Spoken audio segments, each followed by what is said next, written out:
ఆధ్యాత్మికత వైపు దృష్టి సారించడం సాఫ్ట్వేర్ ఉద్యోగుల పాలిట సరికొత్త విరామం.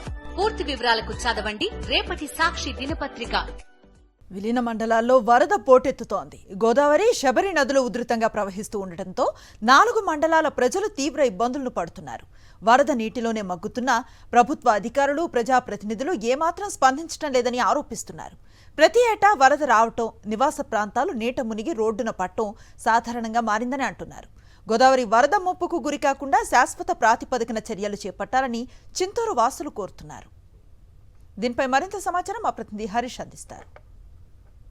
చింతూరు పూర్తిగా జలమయమందని చెప్పొచ్చు. ఒకవైపు గోదావరి వరద, మరోవైపు శబరి తీవ్రతతో మొత్తం చింతూరు జల దిగ్బంధంలో చుట్టుకుపోయింది.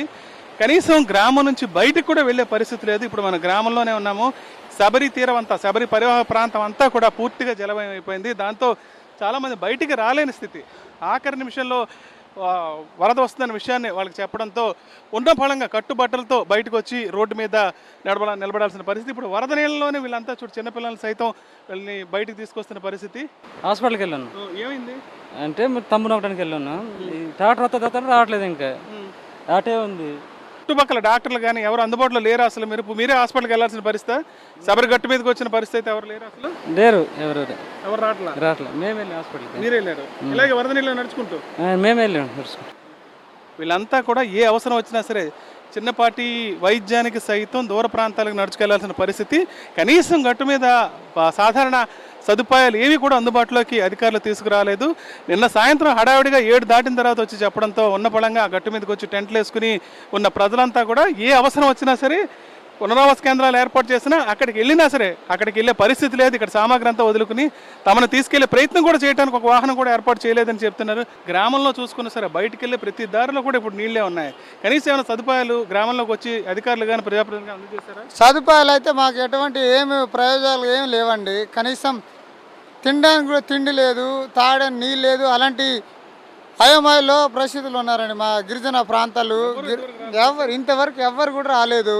అధికారులు వచ్చి చూసి వెళ్తున్నారే తప్ప వీరికి ఏ రకమైన సహాయం అందించే ప్రయత్నం అయితే ఇంతవరకు జరగలేదని చెప్పాలి.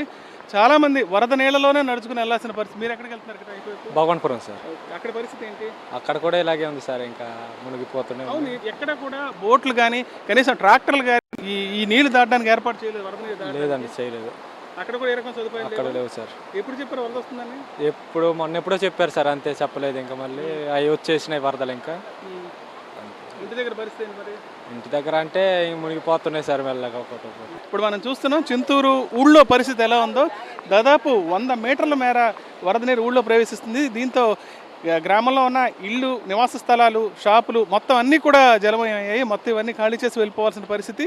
ఇంత జరిగినా సరే అధికారులు కానీ ప్రజాప్రతినిధులు కానీ వచ్చి కనీసం ఏ రకమైన చిన్న సహాయం కూడా అందించలేదని చింతూరు వాసులంతా తీవ్ర ఆందోళన వ్యక్తం చేస్తున్నారు. అధికారులు కూడా వచ్చి పరిశీలించి వెళ్ళారు తప్ప ప్రధానంగా వీళ్ళకి వైద్య సదుపాయాలు, తాగడానికి నీరు, అదేవిధంగా పాలు చిన్నపిల్లలకు అందించే ప్రయత్నం చేస్తే బాగుంటుందని కోరుకుంటున్నారు. అయినా సరే ఈ రకమైన ప్రయత్నం కూడా ఇక్కడ జరగటం లేదని ఆందోళన చెందుతున్నారు. మొత్తం రోడ్డు అంతా బ్లాక్ అయిపోయినట్టు పరిస్థితి కనిపిస్తుంది. మొత్తం రోడ్డు అంతా బ్లాక్ అయిపోయిన పరిస్థితి కనిపిస్తుంది. ఇటు వాహనాలు కూడా వెళ్ళే పరిస్థితి లేదు. అధికారులు అయితే యథాపలంగా వచ్చి వెళ్తున్నారు తప్ప ఉపయోగం లేదని విషయాన్ని స్థానికులు తీవ్ర ఆందోళనతో చెప్తున్నారు. చింతూరు నుంచి విజయస్మృతి హరీష్ ఫర్ సాక్షి న్యూస్.